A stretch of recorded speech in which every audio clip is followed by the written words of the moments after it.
தந்தை மகற்கு ஆற்றும் நன்றி அபயத்து முந்தி இருப்பச்செயல் தந்தை மகற்கு ஆற்றும் நன்றி அபயத்து முந்தி இருப்பச்செயல் இருப்பச்செயல் மகன் தந்தைக்கு ஆற்றும் உதவி இவன் தந்தை என்னோற்றார்கள்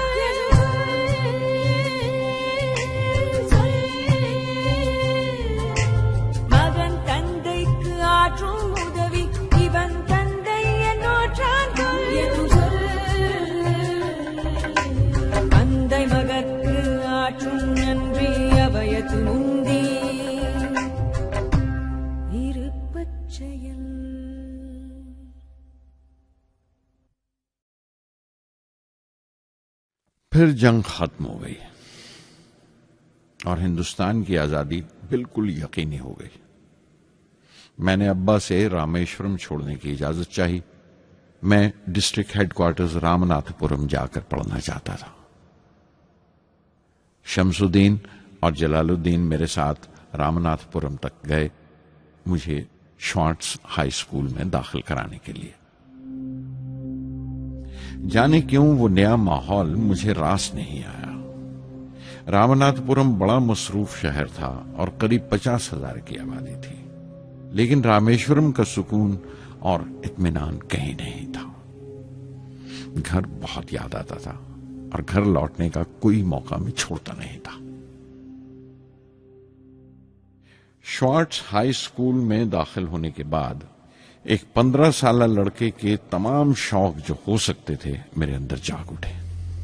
میرے ٹیچر ایا دورائی سولومن بہترین رہبر تھے، گائیڈ اس نوجوان ذہن کے لیے جس کے سامنے زندگی کی بے شمار ممکنات کھلنے والی تھی.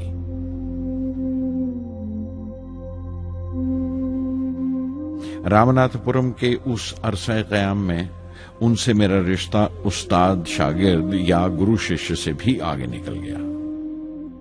ایا دورائی کہا کرتے تھے، زندگی کامیاب ہونے اور نتیجے حاصل کرنے کے لیے 3 طاقتوں پر قابو پانا بہت ضروری ہے: خواہش، یقین اور امید. ایا دورائی سولومن جو بعد میں ریورنڈ ہو گئے کہا کرتے تھے، اس سے پہلے کہ میں چاہوں کچھ ہو جائے یہ ضروری ہے کہ میرے اندر اس کی پوری شدت سے خواہش ہو اور یقین ہو کہ وہ ہوگا. میں اپنی زندگی سے اگر مثال دوں تو مجھے بچپن سے ہی آسمان کے اسرار اور پرندوں کی پرواز ہمیشہ حیران کرتی تھی، فیسینیٹ کرتی تھی. سمندر میں کونجوں اور بگلوں کو اونچی اڑانے لگاتے دیکھتا تھا تو اڑنے کو جی کرتا تھا. میں ایک سادہ لوگ گاؤں ہی کا لڑکا تو تھا، لیکن مجھے یقین تھا کہ ایک دن میں ضرور ان کونجوں کی طرح بلند اڑانے لگاؤں گا، بلندی پر پرواز کروں گا. اور حقیقت یہ ہے کہ رامیشورم سے اڑنے والا میں پہلا لڑکا تھا.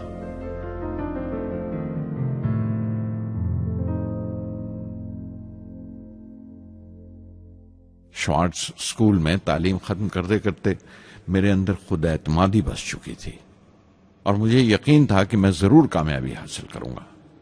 میں تعلیم آگے جاری رکھوں گا، اس میں کوئی دوسرا خیال نہیں تھا. سن 1950 میں انٹرمیڈیٹ پڑھنے کے لیے سینٹ جوزف کالج ٹریچی میں داخل ہو گیا. جب بی ایس سی ڈگری کے لیے میں نے سینٹ جوزف کالج میں داخلہ لیا تو ہائر ایجوکیشن کے معنی صرف اتنے ہی جانتا تھا. یہ نہیں جانتا تھا کہ ہائر ایجوکیشن کے لیے کچھ اور بھی ہو سکتا ہے. نہ یہ جانتا تھا کہ سائنس پڑھ کے فیوچر کے لیے اور کیا موقع حاصل ہو سکتے ہیں. بی ایس سی پاس کرنے کے بعد ہی جان پایا کہ فزکس میرا سبجیکٹ نہیں تھا. اپنے خواب کو پورا کرنے کے لیے مجھے انجینئرنگ میں جانا چاہیے تھا.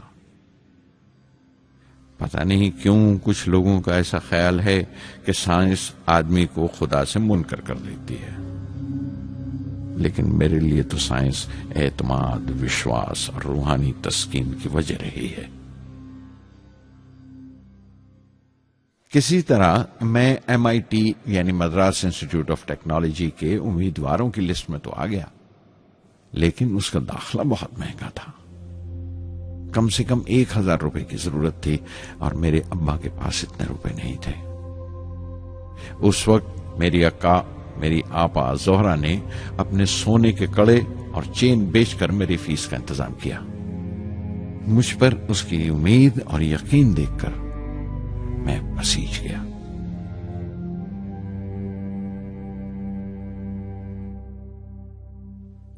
MIT میں سب سے زیادہ مزہ آیا.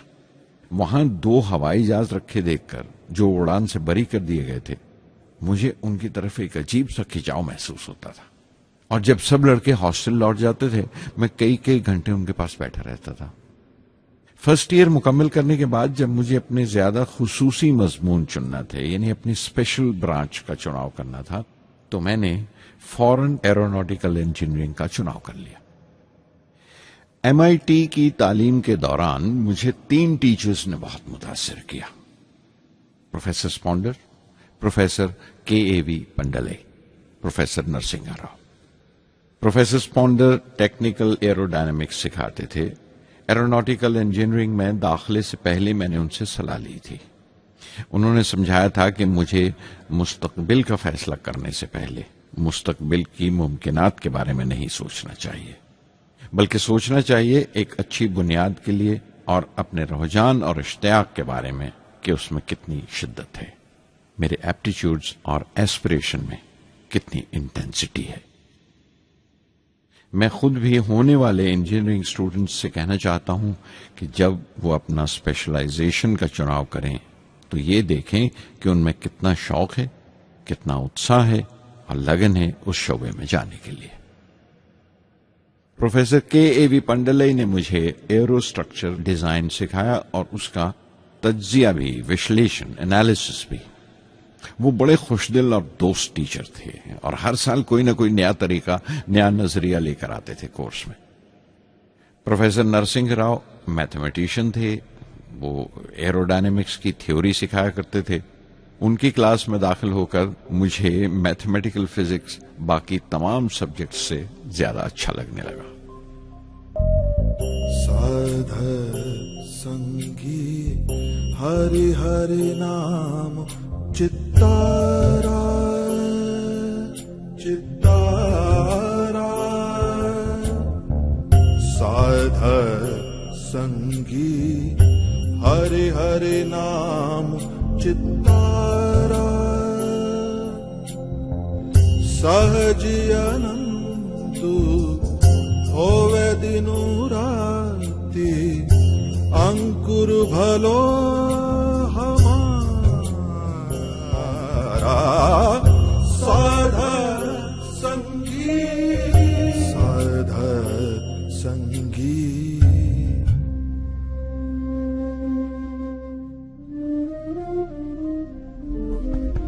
گرو پورا بھیٹیو بڑ بھاگی، گرو پورا بھیٹیو بڑ بھاگی، جاکو انتو نہ پاراوارا، انتو نہ پاراوارا، نانک سرنی گہی سوامی کی، پنہ پنہ نمسکار، سادھر سنگی سادھر سنگی۔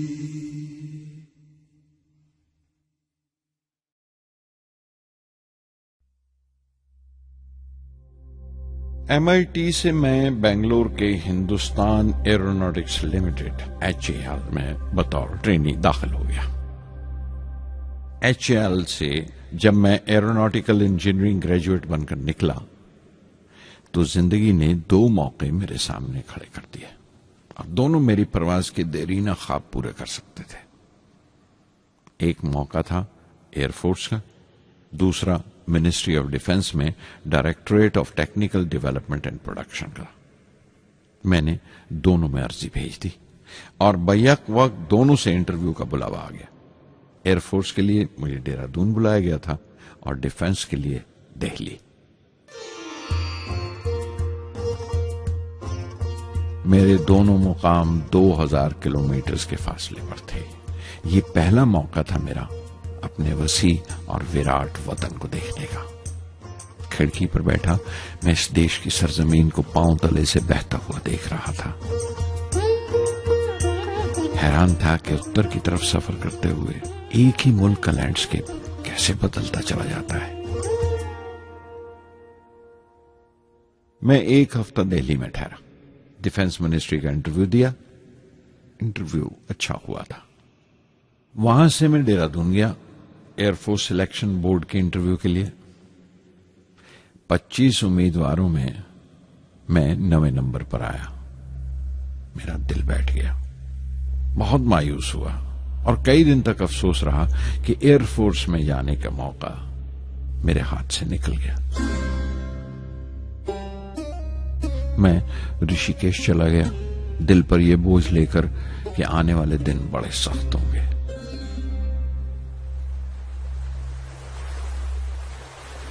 گنگا میں اسنان کیا اور پھر چلتا ہوا پاس کی پہاڑی پر شیوانند آشرم تک پہنچ گیا۔ سوامی شیوانند سے بھیٹ ہوئی۔ دیکھنے میں بالکل گوتم بدھ لگتے تھے، سفید دودھیا دھوتی اور پاؤں میں لکڑی کی کھڑاؤں۔ ان کی بچوں سی معصوم مسکان اور سادہ دلی دیکھ کر بہت پربھاوت ہوا میں نے بتایا انہیں کیسے میں انڈین ایئر فورس میں بھرتی ہونے سے رہ گیا اور میری کتنی شدید خواہش تھی آسمانوں میں اڑنے کی، پرواز کرنے کی۔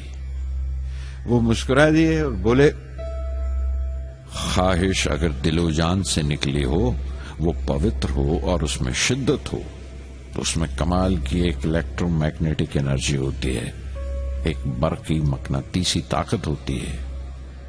دماغ جب سوتا ہے تو وہ انرجی رات کی خاموشی میں باہر نکل جاتی ہے اور صبح کائنات برہمانڈ سے ستاروں کی گتی رفتار کو اپنے ساتھ سمیٹ کر دماغ میں لوٹ آتی ہے۔ اسی لیے جو سوچا ہے اس کی سرشٹی اوشیہ ہے، وہ تخلیق ہوگا۔ تم وشواس کرو اس ازلی بندھن پر، اس وچن پر کہ سورج پھر لوٹے گا، بہار پھر سے آئے گی۔ میں دہلی لوٹ آیا، ڈیفنس سے اپنا انٹرویو کا نتیجہ دریافت کیا۔ جواب میں مجھے اپوائنٹمنٹ لیٹر تھما دیا گیا اور اگلے دن سے سینئر سائنٹیفک اسسٹنٹ مقرر کر دیا گیا، 250 روپے کی ماہانہ تنخواہ پر۔ 3 سال گزر گئے۔ انہی دنوں بنگلور میں ایروناٹیکل ڈیولپمنٹ اسٹیبلشمنٹ ADE کا ایک نیا محکمہ کھلا اور مجھے وہاں پوسٹ کر دیا گیا۔ بنگلور کانپور سے بالکل مختلف شہر تھا۔ میں اپنے ڈائریکٹوریٹ کی پوسٹنگ کا پہلا سال وہاں گزار چکا تھا۔ دراصل ہمارے دیش میں یہ ایک عجیب طریقہ ہے، ایک عجیب سا ڈھنگ ہے اپنے لوگوں کو حد درجہ تک نچوڑ لینے کا، جو ہمارے لوگوں کو انتہا پسند بنا دیتا ہے۔ شاید اس لیے کہ صدیوں اس دیش نے غیر ملکی تہذیبوں کے زخم بھی کھائے ہیں اور انہیں اپنے دامن میں جگہ بھی دی ہے۔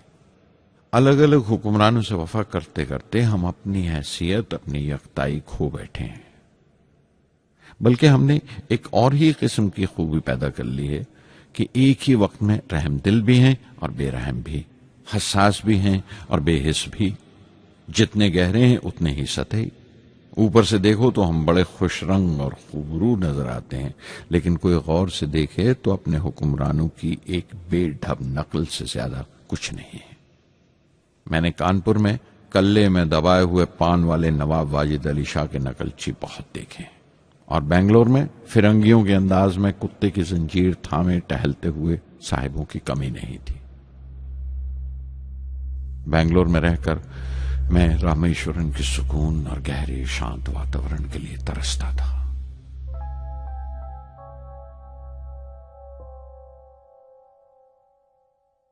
پہلے سال تو ADE میں کوئی زیادہ کام نہیں تھا۔ ایک پروجیکٹ ٹیم بنائی تھی کہ 3 سالوں میں ایک سودیشی ہاور کرافٹ تیار کریں، اور وہ وقت سے پہلے تیار ہو گیا۔ نندی اس کا نام رکھا گیا، شیو کی سواری کے آدھار پر۔ اس کا ڈیزائن ہماری امید سے زیادہ اچھا تھا، لیکن میں سخت مایوس ہوا جب آپسی کنٹروورسیز کی بنا پر سارا پروجیکٹ بالائے طاق رکھ دیا گیا، بند کر دیا گیا۔ Professor MGK Menon, Tata institute of fundamental research کے ڈائریکٹر، ایک روز اچانک ہی ہماری جانچ پڑتال کو آ پہنچے۔ نندی کا ذکر نکلا، مجھ سے پوچھ تاچھ کرتے ہوئے انہوں نے خواہش ظاہر کی ایک 10 منٹ کی اڑان کے لیے۔ اس کے 1 ہفتہ بعد کی بات ہے، مجھے انکوسپار سے بلاوا آ گیا، the Indian committee for space research. میں ممبئی چلا گیا راکٹ انجینئر کی پوسٹ کے لیے انٹرویو دینے۔ میرا انٹرویو لینے والے ڈاکٹر وکرم سارا بھائی اور پروفیسر MGK مینن کے علاوہ مسٹر سراف تھے، جو اس وقت ایٹمک انرجی کمیشن کے ڈپٹی سیکرٹری کے عہدے پر تھے۔ ڈاکٹر سارا بھائی کی گرم جوشی نے پہلی ہی ملاقات میں میرا دل موہ لیا۔ اگلے ہی دن مجھے خبر مل گئی کہ میں چن لیا گیا۔ مجھے انکوسپار میں راکٹ انجینئر کی حیثیت سے شامل کر لیا گیا تھا۔ سن 1962 کے دیرینہ حصے میں کہیں انکوسپار نے تھمبا میں ایکویٹوریل راکٹ لانچنگ سٹیشن بنانے کا فیصلہ کیا۔ تھمبا کیرلا میں تریویندرم سے پرے ایک دور دراز کے اونگتے سے گاؤں کا نام ہے۔ ہندوستان میں یہ ماڈرن راکٹ بیسڈ ریسرچ کی ایک دبی سی ابتدا تھی، ہلکی سی شروعات۔ اس کے فوراً بعد ہی مجھے 6 ماہ کے لیے امریکہ بھیج دیا گیا، ناسا میں راکٹ لانچنگ کی ٹریننگ کے لیے۔ جانے سے پہلے میں تھوڑا سا وقت نکال کر رامیشورم گیا۔ میرے ابا میری اس کامیابی کے لیے بہت خوش ہوئے اور مجھے اسی مسجد میں لے جا کر شکرانے کی نماز ادا کی۔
NASA Langley research centre Virginia میں نے اپنے کام کی شروعات کی۔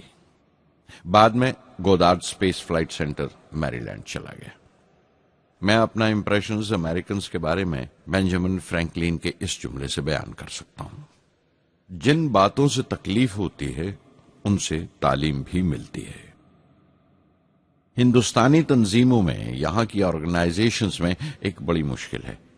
جو اوپر ہیں وہ بڑے مغرور ہیں، اپنے سے چھوٹوں کی، جونیئرز اور سب آرڈینیٹس کی رائے لینا اپنی حد تک سمجھتے ہیں۔ کوئی شخص بھی اپنی خوبی دکھا نہیں سکتا اگر آپ اسے ملامت ہی کرتے رہیں۔ اصول اور پابندی، پابندی اور سختی، سختی اور ظلم کے بیچ کی لائن بڑی مہین ہے، باریک ہے، اس کی پہچان بہت ضروری ہے۔ میں جیسے ہی ناسا سے لوٹا، فوراً بعد ہندوستان کا پہلا راکٹ لانچ واقع ہوا، 21 نومبر سن 1963۔ وہ ساؤنڈنگ راکٹ تھا، نام نائکی اپیچی۔ نائکی اپیچی کی کامیابی کے بعد پروفیسر سارا بھائی نے اپنی آرزو، اپنے خواب کا اظہار کیا، ایک Indian satellite launch vehicle ISLV کا سپنا۔ ہندوستانی راکٹ کا خواب 20ویں صدی میں ایک طرح سے 18ویں صدی کا خواب بھی کہلا سکتا ہے، جو ٹیپو سلطان نے دیکھا تھا۔ ٹیپو سلطان کی فوج میں 27 بریگیڈ تھے جو خشون کہلاتے تھے، اور ہر ایک بریگیڈ میں ایک دستہ تھا راکٹ مین کا جو ساتھ رہا کرتا تھا اور جرکس کہلاتا تھا۔ جب ٹیپو سلطان مارا گیا تو انگریزوں نے 700 راکٹس اور 900 راکٹ کے سب سسٹمز برآمد کیے 1799 میں تیروکناہلی کی جنگ کے بعد۔ وہ راکٹس ولیم کانگریو نے انگلینڈ بھیجوا دیے جانچ پڑتال کے لیے، اس کی تکنیک سمجھنے کے لیے، جسے آج کی سائنسی زبان میں ہم ریورس انجینئرنگ کہتے ہیں۔ ٹیپو سلطان کی موت کے ساتھ اس خواب کی بھی موت ہو گئی، کم سے کم 150 سال کے لیے۔ پنڈت جواہر لال نہرو کی بدولت وہ راکٹری کا خواب ایک بار پھر ہندوستان میں زندہ ہوا۔ پروفیسر سارا بھائی نے اس خواب کو حقیقت بنانے کی ذمہ داری اپنے سر لے لی۔ بہت سے تنگ نظر لوگوں کو اعتراض تھا اس بات پر کہ اس ملک میں جہاں لوگوں کو 2 وقت کی روٹی نصیب نہیں ہوتی وہاں ان سپیس اڑانوں کو، ان خلائی تحریکوں کو کیوں ترجیح دی جا رہی ہے۔ لیکن پردھان منتری پنڈت نہرو اور پروفیسر سارا بھائی کے نظریے میں کسی قسم کا مبالغہ نہیں تھا۔ ان کے نظریے بالکل صاف تھے کہ اگر دنیا کے ملکوں میں اور دنیا کے مسئلوں میں کوئی حصہ لینا ہے، شرکت کرنی ہے، ہندوستان کو کوئی حیثیت حاصل کرنی ہے تو سائنس اور ٹیکنالوجی کی ترقی اور خود مختاری، سیلف ریلائنس اشد ضروری ہے، اور ان کا مقصد طاقت کا مظاہرہ ہرگز نہیں تھا۔ سہج پکے سو میٹھا ہوئے۔ تھمبا میں 2 راکٹ سہج پکے مگر کامیاب ہوئے، ایک روہنی، دوسرا مینیکا۔ اگلا سال لگا ہی تھا جب پروفیسر سارا بھائی نے مجھے دہلی بلا بھیجا۔ ایک میٹنگ تھی اور میٹنگ میں group captain V S Narayanan سے میرا تعارف کرایا گیا جو ایئر ہیڈ کوارٹرز سے تھے۔ پروفیسر سارا بھائی نے ریٹو تیار کرنے کا ارادہ ظاہر کیا، rocket assisted take of system, ایک ملٹری ایئر کرافٹ جو راکٹ کی مدد سے اڑایا جا سکے بڑی چھوٹی سی جگہ میں۔ شام تک یہ خبر بھی عام ہو گئی کہ ہندوستان ایک خود ساختہ ملٹری ایئر کرافٹ تیار کر رہا ہے اور میں اس پروجیکٹ کا مختار ہوں، ذمہ دار ہوں۔ میں کئی طرح کے جذبات سے بھر گیا، خوش بھی تھا، شکر گزار بھی، خوش قسمت بھی، اور ایک احساس ہوا تکمیل کا، فلفلمنٹ کا۔ 19ویں صدی کے ایک شاعر کی یہ سطریں بہت یاد آئیں، ہر دن کے لیے تیار رہو، ہر دن کو ایک طرح ہی ملو، جب اوکھلی ہو برداشت کرو، جب دستہ ہو تو وار کرو۔ ریٹو پہ کام کرتے ہوئے 2 اہم واقعات ہوئے۔ پہلا تو یہ تھا کہ اپنے دیش میں پہلی بار اسپیس ریسرچ کا 10 سالہ پروگرام تیار ہوا جس کے آتھر تھے پروفیسر سارا بھائی۔ میرے لیے وہ ایک ایسا رومانی مینیفیسٹو تھا جیسے اسپیس سے عشق کرنے والے کسی شاعر کی رومانی نظم ہو، جیسے کوئی اپنے دیش کے آسمان سے عشق کرنے لگا ہو۔ اور دوسرا واقعہ منسٹری آف ڈیفنس میں میسائل پینل کا تیار ہونا۔ نارائنن اور میں، ہم دونوں اس پینل کے ممبر تھے۔ اس وقت تک بھوش کی آنے والی SLV سیٹلائٹ لانچ وہیکل کا ناک نقشہ بھی تیار ہو چکا تھا۔ پروفیسر سارا بھائی اپنے دیرینہ خواب کو تعبیر دینے کے لیے کچھ اور ساتھیوں کا چناؤ کر چکے تھے۔ میں خود کو خوش قسمت سمجھتا ہوں کہ مجھے اس پروجیکٹ کا لیڈر چنا گیا۔ اس پر پروفیسر سارا بھائی نے مجھے ایک اور ذمہ داری بھی سونپی کہ لانچ کی 4تھی سٹیج میں ہی ڈیزائن کروں۔ یہ معمول تھا، میرا عادت تھی کہ ہر میسائل پینل کی میٹنگ کے بعد میں جا کر پروفیسر سارا بھائی کو پوری تفصیل، پوری رپورٹ دیتا تھا۔ دہلی میں ایسی ہی ایک میٹنگ کے بعد 23 دسمبر 1971 کو میں تریویندرم لوٹ رہا تھا، اور اس دن پروفیسر سارا بھائی تھمبا میں SLV کا معائنہ کرنے گئے ہوئے تھے۔ دہلی ایئرپورٹ کے لاؤنج سے میں نے انہیں فون کیا، پینل میٹنگ کی تفصیل بتائی۔ پروفیسر سارا بھائی نے مجھے کہا کہ میں تریویندرم ایئرپورٹ پر ان کا انتظار کروں۔ میں جب تریویندرم پہنچا تو فضا میں ایک ماتم بچھا ہوا تھا۔ مجھے خبر دی گئی کہ پروفیسر سارا بھائی نہیں رہے۔ چند گھنٹے پہلے دل کا دورہ پڑنے سے ان کا انتقال ہو گیا۔ میں تھرا کے رہ گیا۔ چند گھنٹے پہلے ہی تو میں نے ان سے بات کی تھی، میرے لیے وہ بہت بڑا صدمہ تھا۔ پروفیسر سارا بھائی میری نظر میں انڈین سائنس کے راشٹر پتا ہیں، جیسے راشٹر کے پتا مہاتما گاندھی ہیں۔ انہوں نے اپنی ٹیم سے رہنما پیدا کیے اور خود اپنے عمل سے ان کے لیے مثال ثابت ہوئے۔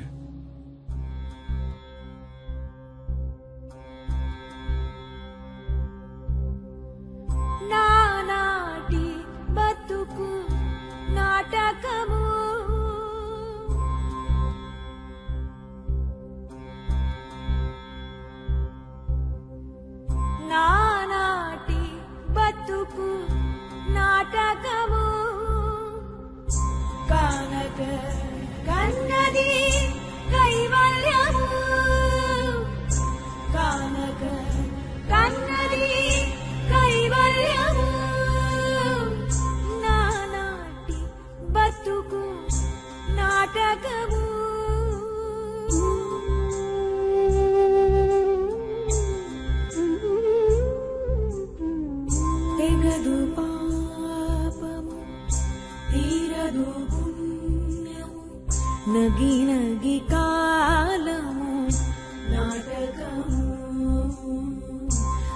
తీరదు పాపము తీరదు పుణ్యము నగి నగి కాలము నాటకము యగువన శ్రీ వెంకటేశ్వరుడేరికే